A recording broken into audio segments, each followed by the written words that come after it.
Ilang notorious na gambling apps ang natuklasan sa loob ng Central One Complex, ang umano'y Pogo Hub na sinalakay ng mga otoridad sa Bagak, Bataan kahapon. Banned ang mga naturang app na tinatawag na Winbox at Atas sa ibang bansa ayon sa PAOK. Rehistrado ang Central One bilang isang BPO company. Same thing dito, BPO ang ginagamit nila pero cover lang yun. Actually, yung ginagawa rin nila puro illegal din. Like itong mga gaming and sport betting activities.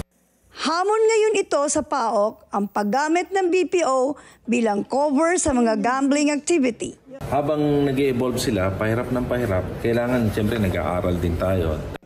Nasa 600 empleyadong Pinoy ang nahuli. Pero pinakawalan din bago maghating gabi. Wala raw nakitang rason ang mga prosecutor para sila'y kasuhan.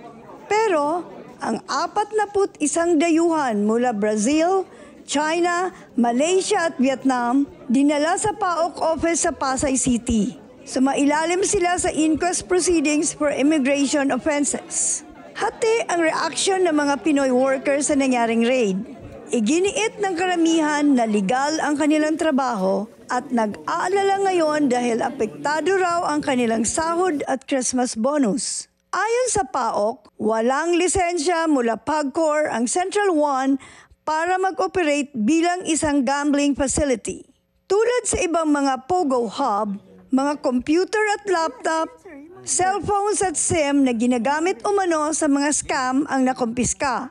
Ayon sa source ng BNC, may mga politiko na nag-endorse sa Central One para mabigyan ng BPO license. Kagabi sa agenda, sinabi ni PAOK Chief Gilbert Cruz na nakatutok rin ang kanilang investigasyon sa posibleng kaugnayan ng Central One sa ilang personalidad tulad ni dating Bamban Mayor Alice Goo at dating presidential spokesperson Harry Roque na hanggang ngayon pinaghahanap pa rin ng mga otoridad.